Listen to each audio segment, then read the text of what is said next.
یہ جو خواتین کی باتوں کی شکایت آتی ہے یہ بھی اس بات کی دلیل ہے کہ مردوں کی نسبت عقل کیا ہے؟ کم ہے.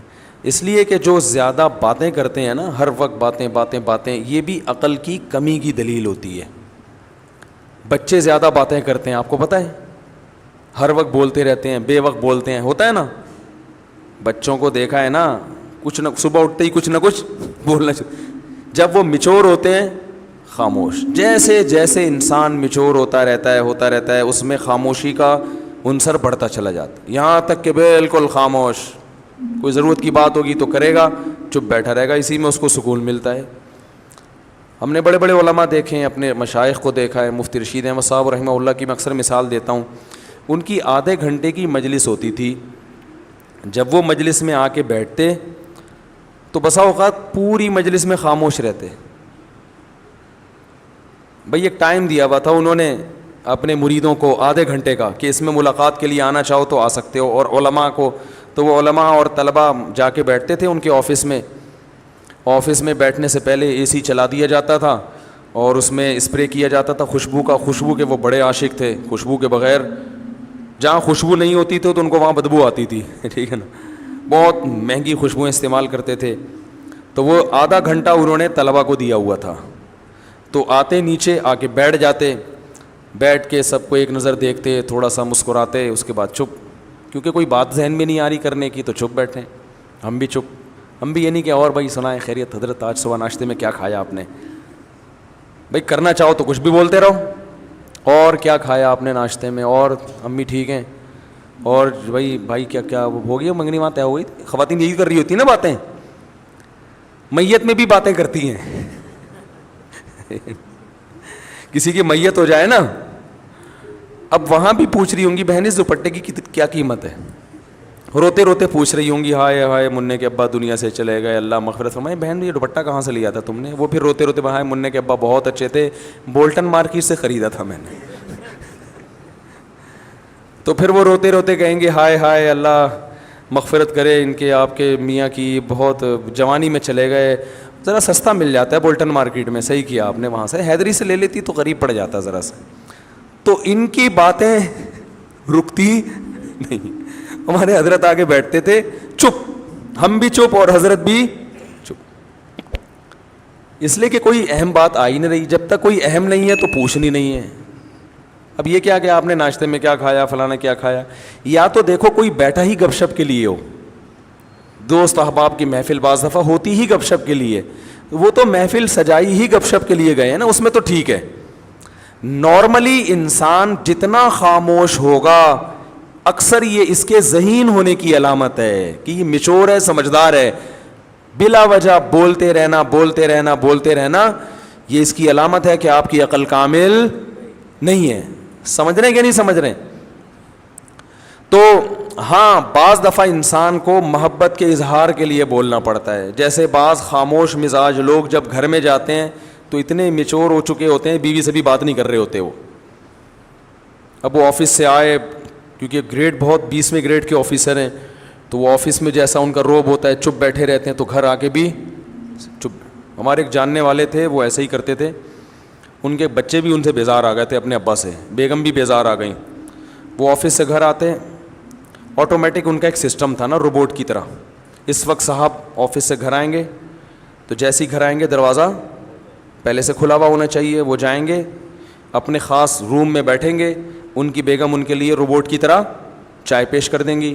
وہ چائے پئیں گے، بات کچھ نہیں، سلام دعا بھی نہیں کرتے تھے. وہ بیگم صاحبہ چائے پیش کریں گی، چائے پئیں گے، آرام کریں گے تھوڑی دیر. اس کے بعد اپنا جو بھی ورک ہے، کوئی فون پہ بات چیت کی، اور پھر ٹائم پہ اپنا سو گئے، صبح اٹھے چلے گئے. اچھا بچوں کے ساتھ آتے ہی بچوں کو تھوڑی سی جیب خرچی دے دی، چپ، باتیں نہیں، چپ، جیب خرچی پکڑائی، نکل لیے. تو یہ تکبر ہے. اس خاموشی کو کہیں آپ یہ نہ سمجھے کہ ماشاءاللہ بہت سمجھدار ہیں. مفتی صاحب نے کہا تھا کہ جو ذہین لوگ ہوتے ہیں وہ باتیں نہیں کرتے، چپ رہتے ہیں. تو بھائی جہاں بولنے کا موقع ہو وہاں بولنا چاہیے. اللہ میرے والد صاحب کی مغفرت کرے. ہمیں والد صاحب کے انتقال پہ اتنا افسوس ہوا، گھر کی رونق ختم ہو گئی. کیونکہ جب وہ آتے تھے بات چیت کرتے تھے، لطیفے جو میں اکثر بیان میں سناتا ہوں والد صاحب سے سنے ہوئے ہم نے. تو گھر میں جب آپ جائیں تو بیوی بچوں کے ساتھ گپ شپ لگائیں. یہ گپ شپ محبت کے اظہار کے لیے ہوتی ہے, اس میں کوئی وجہ نہیں ہوتی. ویسے جب بات چیت کریں نا تو آفس میں ریزرو رہا کریں, بلا وجہ بات چیت چپ کر کے بیٹھو بھائی, یہاں کام کی بات ہے تو کرو, نہیں تو پہلی گلی سے نکلو. اب جیسے مجھ سے بھی کوئی ملنے کے لیے آئے, کوئی کام کی بات ہے, تو مجھے بھی میں کہتا ہوں بھائی اس کام کی بات کو فوکس کرو, ایران توران نہ جاؤ. فون میں نے ریسیو کر لیا کسی کا, وہ ایران توران شروع کر دیتے ہیں. بھائی جو آپ کا مسئلہ ہے اسے آپ پوچھیں, اگر پھر بھی وہ ادھر ادھر طول دیتا ہے تو میں لائن کاٹ دیتا ہوں کہ ہم اب گپ شپ کے لیے آپ سے ہم نے بات نہیں کی ہے. گپ شپ کیا ہے تو پھر دوستی ہے, تو پھر چلو وہ ہائی وے پہ چلتے ہیں, وہاں بیٹھ کے وہ بنوائیں گے انشاءاللہ, اور پھر گپیں بھی لگائیں گے. سمجھ رہے ہیں نا؟ تو اس میں بعض لوگوں کی عادت ہوتی ہے وہ فری ہو جاتے ہیں. اور میں نے یہ چیز بھی نوٹ کی ہے, بہت معذرت, کہ خواتین کے جب فون آتے ہیں تو وہ بات کو طول دیتی ہیں, ٹو دا پوائنٹ بات نہیں کرتی, بہت لمبی. مرد کا جب فون آتا ہے تو وہ مختصر بات کرتے ہیں. وجہ اس کی یہی ہے کہ خواتین کو بات سمیٹنا نہیں آتی ہے, سوائے ان خواتین کے جو میرا بیان سن رہی ہیں, کیونکہ پھر نیگیٹو کمنٹس بہت آتے ہیں, تو ان خواتین کے علاوہ کی بات کر رہا ہوں, طول دیتی ہیں. قرآن میں آتا ہے نا, وَمَن يُنَشَّأُ فِي الْحِلْيَةِ وَهُوَ فِي الْخِصَامِ غَيْرُ مُبِينٍ. عورت کے بارے میں اللہ نے فرمایا وہ خصام میں غیر مبین ہوتی ہے, اپنی بات کو مدلل انداز میں نہیں پیش کرتی, جذبات سے زیادہ متاثر کرتی ہیں, جذبات زیادہ غالب آ جاتے ہیں, ٹو دا پوائنٹ بات کم ہوتی ہے. تو اس میں خوب اچھی طرح سے سمجھیں. کیا کہہ رہا تھا یار میں, کہاں سے کہاں بات چلی گئی, وہ واقعہ سنا رہا تھا. تو وہ صاحب جب گھر میں آتے ہیں چپ روبوٹ بن کے نا, وہ چائے پئیں گے, سو جائیں گے, رات کو کھانا آ جائے گا ان کے سامنے رکھا جائے گا بالکل ٹائم پہ, کھانا آیا, کھایا, تھوڑا چہل قدمی کی اکیلے, پھر سو گئے, پھر صبح اٹھے. ایسے ان کی روٹین. میں جب ان کا کبھی ذہن میں تصور آتا ہے تو میں اپنے والد صاحب کا آتا ہے, میں نے کہا یار وہ کتنے, جب انسان کمپیئر کرتا ہے نا, جب تک کوئی آپ کے سامنے اپوزٹ مثال نہیں ہوتی تو پھر اپنوں کی قدر کہتا ہے یار کیسے زبردست آتے ہیں. حالانکہ ان کی بڑی عزت تھی محلے میں, بہت ہر جگہ عزت ہوتی تھی ان کی, لیکن گھر میں آ کے بالکل بچوں میں گھل مل جایا کرتے تھے, لطیفے بھی سناتے تھے, غصہ بھی ہوتے تھے, ہنسی مذاق کی باتیں بھی کر لیتے تھے. تو یہ خاموشی کا مطلب ہرگز نہیں ہے. تو یہ جو بات چیت کی جاتی ہے, بعض دفعہ بات چیت کی وجہ اظہار محبت ہے. میں جب کوئی ملنے کے لیے آتا ہے, میں دیکھتا ہوں کہ اس پہ روب بہت ہے, وہ بات نہیں کر پا رہا مجھ سے, پھر میں اس سے ایران توران خود ہی شروع کر دیتا ہوں تاکہ اس کا روب تھوڑا. پھر میں پوچھتا ہوں کیا نام ہے آپ کا, کہاں سے آئے ہیں, شادیاں وادیاں کتنی کی ہیں, ایسے ہی, حالانکہ اس کا اس شادی سے کوئی تعلق نہیں ہوتا, ٹھیک ہے نا, ایک ہی کی ہے. میں نے کہا چلو اللہ دوسری کی توفیق دے. کہہ رہا نہیں بھائی میں تو ایک ہی, میں چلو ایک ہی پر اللہ اسی کو نبھانے کی. ایسے وہ فریق. یہ جو بات چیت کی جا رہی ہے دیکھنے میں تو فضول لگ رہی ہے, مگر اس بات چیت کا مقصد ہوتا ہے اس کو تھوڑا سا مانوس کرنا, تاکہ وہ جو میٹر لے کر آیا ہے وہ کھل کے اظہار خیال کر سکے. تو آپ میں سے کوئی آئے اور میں ایران توران شروع کر دوں تو آپ کہیں گے ادھر تو مفتی صاحب کہہ رہے تھے ایران توران نہیں کیا, اور ٹو دا پوائنٹ بات, تو وہ ٹو دا پوائنٹ ہی ہوتی ہے, لیکن اس کا کوئی مقصد ہوتا ہے. تو اگر کسی سے محبت کا اظہار کرنا ہے, دوستوں کی محفل ہے, یہ گھر میں بیگم کے ساتھ, تو آپ کو بات چیت وہ فضول ہی بھی کر لیں. بیگم کیا پکایا تھا آج, امی کے یہاں گئی تھی, کیا پکا ہوا تھا تم آج امی کے یہاں سے ہو کر آئی ہو, بھنڈی, اچھا ہمارے یہاں تو گوشت پکتا ہے, ادھر بھنڈی کھائی ماشاء اللہ, چلو تمہیں احساس تو ہوگا نا. یعنی یہ والی باتیں نہ کریں, مقصد یہ ہے, اس سے پھر لڑائی ہو جائے گی نا. تو ایسے ہی ایران توران اور کیا ہو رہا ہے, تو وہ کرنا ضروری ہے, سمجھ رہے ہیں, وہ کرنا ضروری ہے. وہ نبی بھی کیا کرتے تھے اپنے گھر میں, آپ صلی اللہ علیہ وسلم بھی گھر میں بعض دفعہ اپنی ازواج سے قصے کہانیاں بھی سنا کرتے تھے. حالانکہ نبی کا وقت کتنا قیمتی ہے, لیکن قیمتی وقت کے باوجود اس کام کو بھی آپ نے قیمتی سمجھا. سمجھ رہے ہیں کہ نہیں سمجھ رہے؟ ہمارے ایک دوست تھے, حضرت مفتی تقی عثمانی صاحب سے بیعت تھے, اور بہت بڑے عالم تھے, 24 گھنٹے مصروف. میں نے کبھی ان کو ٹائم ضائع کرتے ہوئے نہیں دیکھا. ایسے تھے, ان کا انتقال ہو گیا, اللہ مغفرت فرمائے. میں نے کبھی نہیں دیکھا کہ وہ ٹائم ضائع کرتے ہوں. کوئی گپ شپ نہیں کسی سے, جامعۃ الرشید میں آتے, اپنا حساب کتاب سے جو ان کے جس کام کا ٹائم ہے اس میں مصروف رہتے, کوئی فالتو بات نہیں, بڑے بزی. حضرت مفتی تقی صاحب سے بیعت ہو گئے, وہ میری ان سے بڑی دوستی تھی. تو آپ کہیں جب وہ ٹائم ہی نہیں تھا تو دوستی کہاں سے ہو گئی؟ تو دوستی ایسے ہی ہو جاتی ہے کہ بھائی ہم گاڑی میں اکٹھے جا رہے ہیں، جامعہ کی گاڑی میں اس وقت جایا کرتی تھی، اس میں بھی وہ اپنے معمولات پورے کرتے تھے بس میں نا، یعنی معمولات بس کے دوران ٹائم پورے ہوتے تھے، تو وہ ہفتے میں ایک دفعہ میری گھر والوں سمیت مہینے میں ایک دفعہ دعوت کیا کرتے تھے، اور بھی جان پہچان، تو اس سے ہماری دوستی مضبوط ہو گئی۔ تو اس دعوت میں گپ شپ ہی ہوتی تھی، وہ تو ظاہر ہے دعوت ہے نا، اس میں آپ تھوڑی کے مسائل بیٹھ کے حل کریں گے، لیکن ویسے ہر وقت ٹائم کے پابند۔ تو مجھے بتا رہے تھے کہ میں نے حضرت مفتی تقی عثمانی صاحب کو خط لکھا، ان کو اپنے معمولات بتائے، اور میرا خیال تھا اس پہ بڑی شاباش ملے گی کہ ماشاء اللہ آپ تو صبح سے لے کے رات تک دین کی خدمت میں، بولو بھائی، مشغول ہیں۔ کہہ رہے ہیں انہوں نے جواب میں خط لکھا کہ اس میں بیوی بچوں کے لیے ٹائم کہاں ہے؟ صحیح ہے نا، یہ تو آپ صبح سے مدرسہ، تدریس، تحقیق کا کام، فتاوی، بیان ہے، بھائی یہ سارے سلسلے تو ہو گئے آپ کے، بیوی بچوں کا ٹائم کہاں ہے؟ تو بھائی وہ انہوں نے بتایا میں رات کو بیوی بچوں کے ساتھ ہی سوتا ہوں۔ انہوں نے کہا دن میں وہ تو سونے کا ٹائم ہے نا، وہ تو ہر آدمی سوتا ہے، آپ نے کون سا، یعنی میں مفتی تقی صاحب کی یہ الفاظ نہیں ہے، میں اپنے الفاظ میں بیان کر رہا ہوں۔ انہوں نے فرمایا کہ اس میں بیوی کا ٹائم کہاں ہے، خاص طور پر ان کی اہلیہ کے بارے میں کہا، بیگم کا ٹائم کہاں ہے، اس کو کتنا ٹائم دیتے ہو دن میں؟ تو کہتے ہیں مجھے احساس ہوا یار یہ تو، انہوں نے کہا نبی صلی اللہ علیہ وسلم تو روز وقت دیتے تھے، تو اس میں بیگم کا ٹائم کہاں ہے؟ کہہ رہے ہیں مجھے احساس ہوا کئی سال سے بیگم کے لیے میں نے الگ سے کوئی ٹائم، بولو بھائی، رکھا ہی نہیں ہے۔ تو پھر حضرت نے تنبیہ کی کہ دین، آپ جو کچھ دینی خدمات کر رہے ہیں اللہ کو خوش کرنے کے لیے کر رہے ہیں نا، تو اللہ کو خوش کرنے میں اللہ کے حقوق کے ساتھ بندوں کے حقوق بھی ہیں، تو بندوں کے حقوق میں اس بیوی کا بھی کچھ حصہ ہے۔ کتنے مرد ہیں کاروبار میں اپنے آپ کو کھپا دیا انہوں نے، صبح گئے رات کو آئے۔ ایک صاحب نے بتایا کہ میں اپنے بچوں کو انچ کے حساب سے بڑا ہوتے ہوئے دیکھ رہا ہوں، کیونکہ جب میں گھر سے نکلتا ہوں صبح تو بچے سو رہے ہوتے ہیں، جب واپس آتا ہوں تو سو چکے ہوتے ہیں۔ تو پہلے اتنے تھے، اب اتنے، اب اتنے، اور سوتے ہوئے نا، سوتے ہوئے بھائی پچھلے سال جب میں سوتا ہوا چھوڑ کر گیا تھا تو اتنے تھے، اب ایک سال ہو گیا اب اتنے ہیں۔ تو مجھے ایسے لگ رہا ہے کہ ایسے بس، اس سے زیادہ میرا بچوں سے کوئی تعلق نہیں ہے۔ وہ خود بتا رہے تھے کہ میرے بچے بڑے ہو رہے ہیں، بس مجھے سوتے ہوئے پتہ چل رہا ہے، اتنا ریلیشن ہے بچوں سے۔ پھر بچوں اور باپ میں تعلق کمزور، محبت ہی نہیں رہتی ان کو ابا سے۔ ایسے بہت روبوٹ ہم نے دیکھے ہیں، تو میں نے ایک واقعہ سنایا، اور بھی ایسے کئی واقعات ہیں۔ ایک وکیل صاحب، ان کی زندگی روبوٹ جیسی، کہہ رہے ہیں کہ 10 سال میں اپنے بھائی بہنوں سے نہیں ملے۔ یہ مجھے بتایا ان کے رشتہ داروں نے کہ 10 سال ہو گئے، کیونکہ یہ ہائی کورٹ میں اس کیس کی سماعت کرتے ہیں اور بڑے مشہور وکیل ہیں، اب تو انتقال ہو گیا، اللہ مغفرت فرمائے، بڑے مشہور وکیل ہیں اور بہت پیسہ کمایا انہوں نے، بڑے ایماندار ہیں، ایمانداری پر ان کو ایوارڈ ملے ہیں۔ ایمانداری پر، جب مسلم لیگ کی حکومت تھی اس وقت ان وکیل کو ایمانداری پر ایوارڈ ملا تھا۔ پاکستان میں وکیل کو ایمانداری پہ ایوارڈ مل جائے، آپ اندازہ لگاؤ یار کتنا نیک اور واقعی بہت نیک تھے، کبھی کرپشن نہیں، کوئی جھوٹا کیس نہیں لیا۔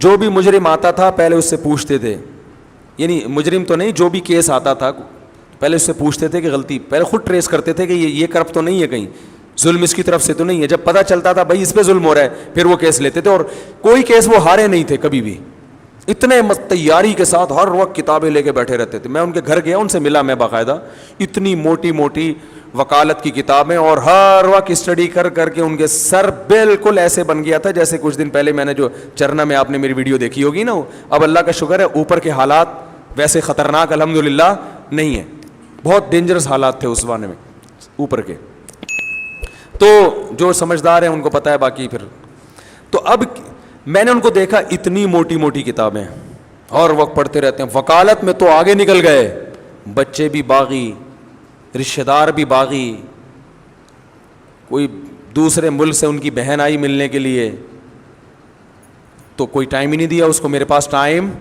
نہیں ہے، سب لعنتیں بھیج رہے ہیں۔ تو یار یہ کون سی زندگی ہے؟ حکومت آپ کو ایوارڈ دے رہی ہے لیکن رشتہ دار آپ سے ناراض ہیں، تو کیا اللہ خوش ہوگا؟ کہتا ہے وَأُولُو الْأَرْحَامِ بَعْضُهُمْ أَوْلَى بِبَعْضٍ فِي كِتَابِ اللَّهِ، اللہ کی کتاب میں سب سے پہلے رشتہ دار ہیں. سب سے پہلے آپ کیس کی سماعت کریں. آپ کیس اتنے لیں جتنے اپنے گھر والوں کو اور رشتہ داروں کو ٹائم دے کے جو وقت بچے اس میں آپ لگائیں. آپ سارا ٹائم اسی میں برباد کر دیا تو یہ بڑا ظلم ہے. تو خاموش رہنے کا مطلب یہ نہیں ہے کہ گھر میں جا کے بھی ناک پہ مکھی بٹھا کر خاموش ہو جائیں. وہاں جائیں رشتہ داروں میں جب جاتے ہیں تو ٹھیک ہے، گپ شپ ہوتی ہے، بات چیت ہوتی ہے، وہ تو ایران توران چلتا ہے. دیکھو میں اکثر واقعہ سناتا ہوں.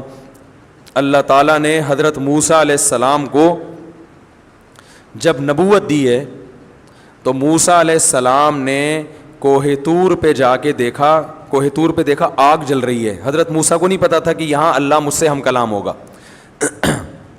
حضرت موسیٰ علیہ السلام وہاں پہنچے تو اللہ تعالیٰ نے کیا فرمایا؟ انی انا اللہ، اے موسیٰ میں اللہ ہوں. اب کیا موسیٰ علیہ السلام پر روب پڑا ہوگا نا کہ میں کون ہوں؟ اللہ ہوں. اب موسیٰ علیہ السلام اس قدر روب میں آئے ہیں کہ اب اللہ نے موسیٰ علیہ السلام کو نبوت بھی دینی ہے اور بھیجنا کہاں ہے؟ فرعون کی طرف. یہ دونوں بڑے ذمہ داری والے اور بڑے بھاری کام ہیں. تو اب اللہ تعالیٰ موسیٰ علیہ السلام سے ہم کلام ہو رہے ہیں.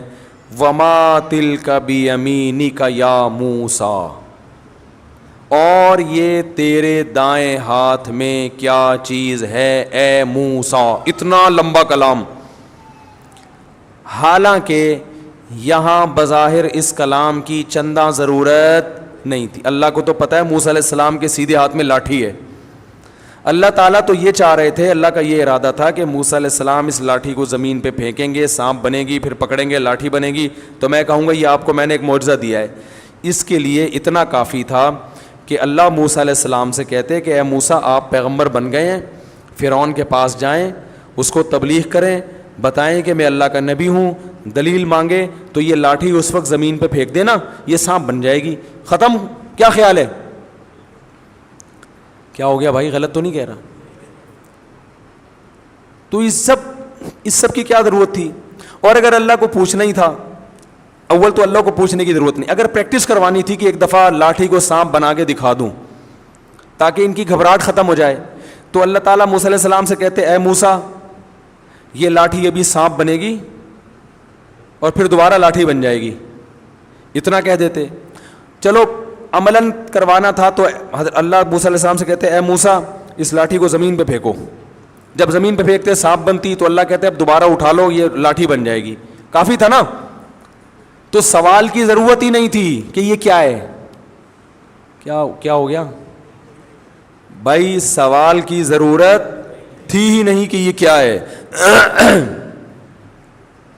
ڈائریکٹ اللہ کو تو پتہ ہے نا. اللہ کو جب یہ پتہ ہے کہ یہ فرعون بچوں کو قتل کر دیتا ہے اور میں نے موسیٰ، اللہ تو سب شروع سے دیکھتا آ رہا ہے موسیٰ علیہ السلام کو کہ موسیٰ کی ماں میں کے دل میں نے کیسی محبت ڈالی، فرعونیوں کے دل میں. موسیٰ کی ماں کو میں نے کہا صندوق میں ڈالو. تو جس اللہ کو یہ پتا تھا کہ موسیٰ کی ماں کے بچے کی ولادت ہونے والی ہے، فرعون کے قتل سے ایسے بچایا جائے گا، پھر ان سے قبطی کا قتل ہو گیا، پھر ان کی مدین جا رہے ہیں، پھر وہاں بکریاں چرا رہے ہیں، پھر وہاں سے شادی کر کے بیوی کو لے کر آ رہے ہیں، پھر میں ان کو کوہ طور پہ بلا کے نبوت دوں گا. اس اللہ کو یہ نہیں پتا کہ دائیں ہاتھ میں کیا ہے. کیا ہو گیا بھائی؟ سمجھ میں آ رہا ہے؟ اس اللہ کو یہ نہیں پتا کہ دائیں ہاتھ میں کیا ہے. لیکن یہاں اللہ ہم کلام ہو رہے ہیں وما تلک بیمینک یا موسیٰ، اے موسیٰ اور یہ تیرے دائیں ہاتھ میں کیا چیز ہے. اول تو اے موسیٰ کہنے کی ضرورت ہی نہیں ہے. اتنی دیر سے کلام کس سے ہو رہا ہے؟ اتنی دیر سے موسیٰ علیہ السلام سے ہی بات ہو رہی ہے. تو پھر تو آپ کر کے بات کی جاتی ہے، آپ بتائیں، یا یہ بلکہ کچھ بھی نہیں کہا جاتا یہ کیا ہے. اور اگر پوچھنا ہی اول تو یا موسیٰ کہنے کی ضرورت نہیں تھی. دوسری بات دائیں ہاتھ کا تذکرہ کرنے کی ضرورت نہیں تھی. ہم جب کسی سے پوچھتے ہیں ہم کہتے ہیں واٹ از دس، یہ پوچھتے ہیں نا یہ کیا بھائی، یہ کیا ہے، پوچھتے ہیں نا یہ کیا لے کے گھوم رہے ہو آپ، ایسا ہی ہو نا. اور واو کی ضرورت نہیں، اور کی ضرورت بھی نہیں ہے. اور دائیں ہاتھ میں کیا ہے بھائی؟ ہاتھ میں کیا لے کے گھوم رہے ہو؟ دائیں ہاتھ میں. کتنا لمبا سوال.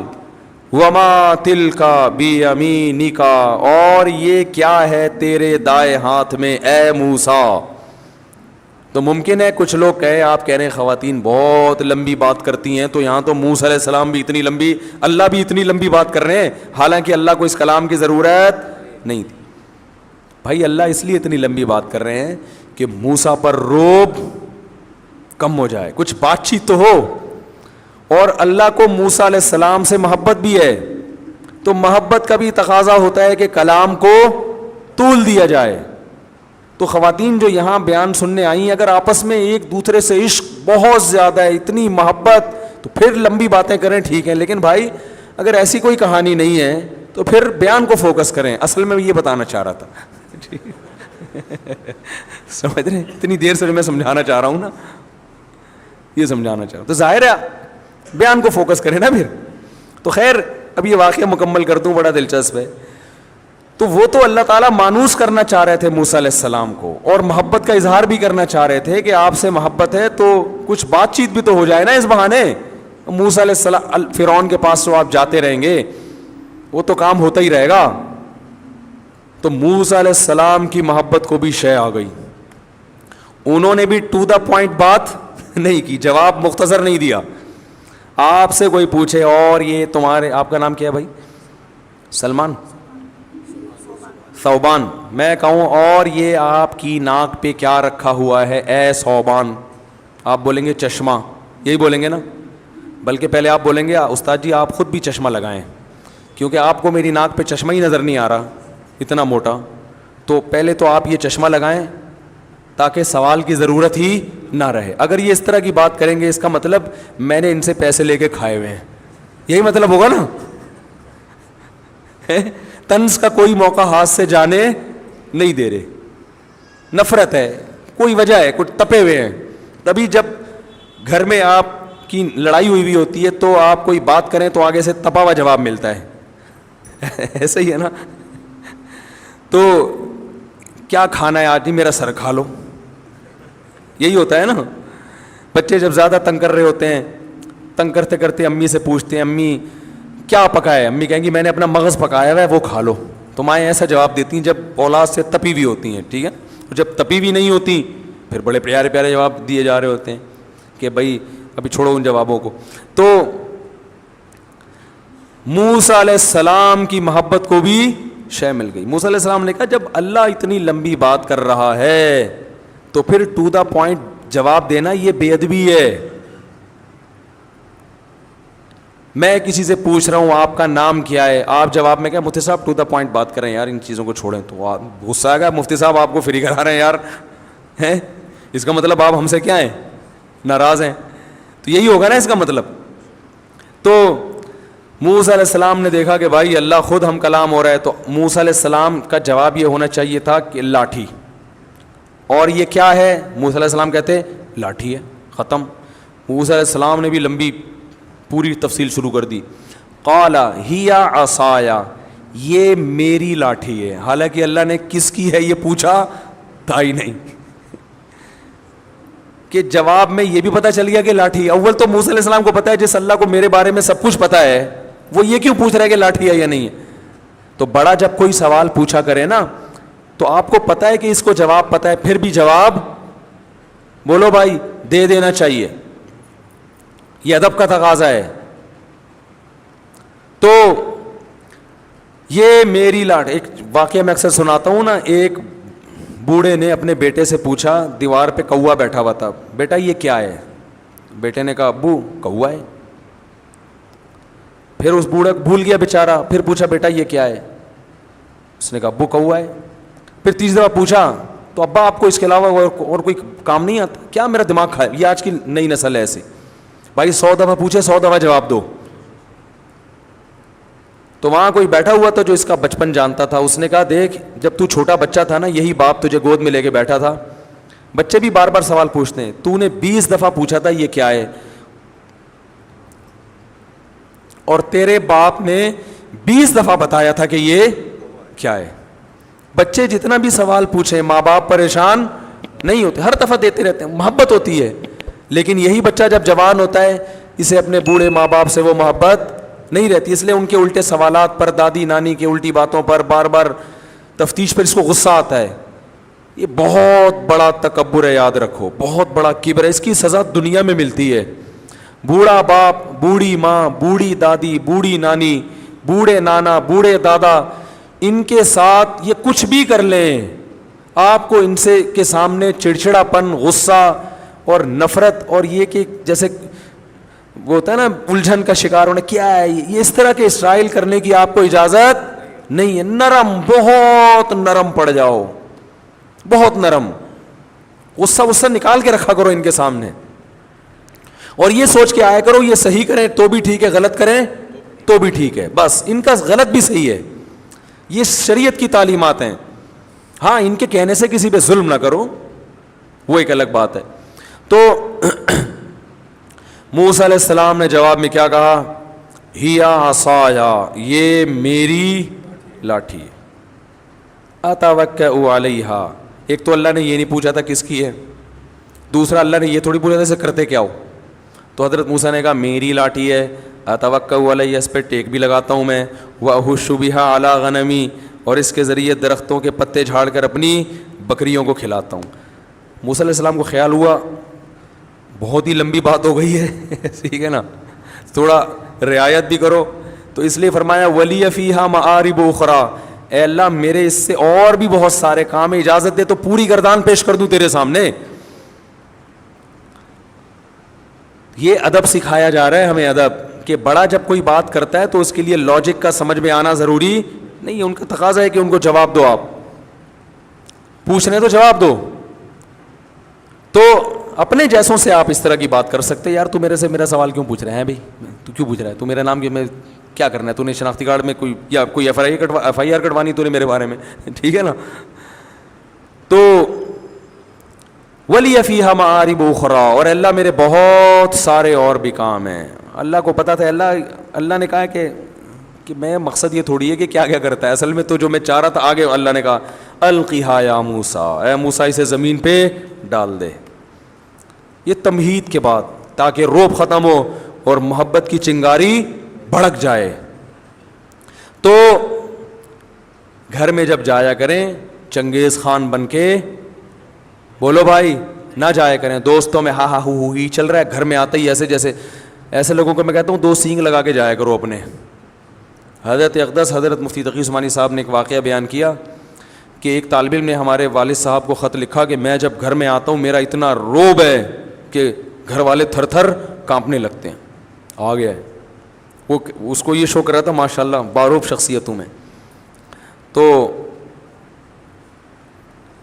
ان کو خیر حضرت مفتی شفیع صاحب نے ڈانٹ لگائی کہ یہ تو نبی صلی اللہ علیہ وسلم تو گھر میں مسکراتے چہرے کے ساتھ آتے تھے، آپ کی تو سنت ہے گھر میں جب آتے کیسے بولو نا، مسکراتے چہرے کے ساتھ. تو گھر میں جب جائیں بچوں کو پیار کریں، تھوڑا کلابازیاں کھائیں بچوں کے ساتھ، کچھ گپ شپ لگا لیا کریں بیگم کے ساتھ بھی، کبھی اس کو لے گئے تھوڑا سا گاڑی میں یا بائک پہ یا رکشے میں یا پیدل، جو بھی اللہ نے جتنی جس کو صلاحیت دی ہے، وسائل دی ہیں، پردے کی پابندی کے ساتھ، تو ٹائم دینا یہ شریعت کا حکم ہے. اور پھر وہاں بات چیت کرنا وہ اس بات چیت میں داخل نہیں ہے جو انسان کے کم عقل ہونے کی دلیل ہے. کم عقل ہونا وہ ہے جس کی کوئی وجہ نہ ہو، وہی کیا کھایا تھا ناشتے میں، کیا کیا تھا، اور یہ کیا، بس میں بٹھا دو نا تو شروع ہو جاتے ہیں بلا وجہ. جہاز میں بعض دفعہ دیکھا ہے باتیں ہی نہیں ختم ہو رہی ہیں، بھائی چپ کر کے سفر کرو. پارک میں دیکھا ہے میں نے، صبح پارکوں میں جاگنگ کبھی کبھار میں جاتا ہوں تو لوگ باتیں کرتے ہوئے واکنگ کر رہے ہوتے ہیں. اور بھائی یہ باتوں کا ٹائم نہیں ہے، آپ واکنگ کرو فل اسپیڈ کے ساتھ، ہوا لو پھیپھڑوں میں جذب کرو، صبح کی ہوا وہ نکالو ہوا پریشر کے ساتھ لو، اور اس ذہن کو ریلیکس کرو. اس میں بھی چپڑ چپڑ چپڑ چپڑ چپڑ چپڑ جا رہے ہیں باتیں، یہ اس واکنگ کا فائدہ نہیں ہے، اس میں تو آپ تھکا رہے ہو ذہن کو. تو واکنگ میں تو میں دیکھتا ہوں مرد بھی باتیں کر رہے ہوتے ہیں اور خواتین بھی، خواتین وہ بھی باتیں ہی نہیں ختم. بھائی اس کو چھوڑ دو تھوڑی دیر کے لیے یار، سکون میں آؤ، فوکس کرو اپنی واک کو، اسپیڈ سے واک کرو، جسم تھکے پسینہ نکلے اور ہوا آپ کے پھیپھڑوں میں. جب آپ کو لمبے سانس، باتیں کرتے ہوئے آپ لمبے لمبے سانس نہیں لے سکتے، بات کرنے کے لیے سانس روکنا پڑتا ہے، ٹھیک ہے. تو یہ اپنی واک کا بھی بیڑا غرق کر دیتے ہیں ٹاک کے چکر میں. تو ٹاک کا ٹائم الگ ہے، واک کا ٹائم الگ ہے. ٹاک اور واک کو ایک ساتھ کریں گے تو نہ ٹوکنے کے قابل رہیں گے اور نہ واکنے کے قابل رہیں گے. ایک عورت گئی ڈاکٹر کے پاس, تو انگلش بولنے کا بہت شوق تھا, انگلش پوری آتی نہیں تھی, تو ڈاکٹر کے پاس جا کے کہتی ہے, ڈاکٹر صاحب میرا بچہ نہ ایٹدا ہے نہ سلیپدا ہے, ویپدا ہی ویپدا ہے. ڈاکٹر صاحب میرا بچہ نہ ڈھنگ سے ایٹدا ہے اور نہ ڈھنگ سے سلیپدا ہے, بس ویپدا ہی ویپدا ہے 24 گھنٹے. تو اس سے مجھے یاد آیا وہ ٹاکر نہ ٹوکتے ہیں صحیح طریقے سے, نہ ٹوکتے ہیں نہ واکتے ہیں. تو ایک کام کر لو, ٹاک کے لیے الگ ٹائم رکھ لو بھائی, اس میں صرف ٹاکنگ ہے بیٹھ کے. واک کو ٹاک کے ساتھ خلط ملط نہ کرو, نہ واک کے قابل رہو گے اور نہ ٹاک کے قابل رہو گے. تو یہ بات پوری اس پر آئی تھی کہ خواتین کو یہ مان لینا چاہیے کہ ہمارے میاؤں میں تھوڑی سی ہم سے عقل زیادہ ہے. تو بڑے بڑے فیصلے میاؤں کو کرنے دیا کریں, میاؤں کو بڑے بڑے فیصلے بچوں کی ایجوکیشن کے بارے میں, ان کے نکاح شادی بیاہ کے معاملات میں. بچی کے معاملے میں شادی ہو گئی ہے تو پھر اس کو علیحدگی دلوانی ہے یا وہ پرانے مکھنچو کے ساتھ ہی اسی کو برداشت کرنا ہے. یہ سب چیزیں جو ہے نا, یہ جو بڑے بڑے فیصلے ہوتے ہیں اس میں شوہر کی اطاعت کرنی چاہیے. اسی وجہ سے اللہ نے حکم دیا, اس میں قوت فیصلہ زیادہ. اور یہ بھی ایک بات یاد رکھو کہ جب معاملہ بچی کی شادی کا ماں کے ہاتھ میں جاتا ہے تو پھر ان کی شادی نہیں ہو پاتی, کیونکہ وہ ان میں قوت فیصلہ ہی نہیں ہے. وہ سوچتی رہتی ہیں, بچیوں کی عمریں نکل جاتی ہیں اس چکر میں. باپ میں ڈیسیجن پاور وہ پلس مائنس کر کے نا, اس کی پازیٹیو چیزیں نیگیٹو چیزیں دیکھ کے تول کے جلدی فیصلہ کر لیتا ہے کہ یہ مناسب ہے یا نہیں. خواتین ساری زندگی سوچتی رہیں گی کہ یا اس کی غربت کو پہ کمپرومائز کروں یا اس کا ہینڈسم ہونا دیکھوں, ٹھیک ہے نا, یا ہینڈسم نہیں ہے لیکن امیر ہے تو پیسہ دیکھوں, شکل دیکھوں, قوم دیکھوں, قبیلہ, ساری چیزیں تو ایک آدمی میں ملتی نہیں ہے نا, تو وہ فیصلہ نہیں ہو پاتا ان سے, اس لیے وہ لمبا چلا جاتا ہے معاملہ.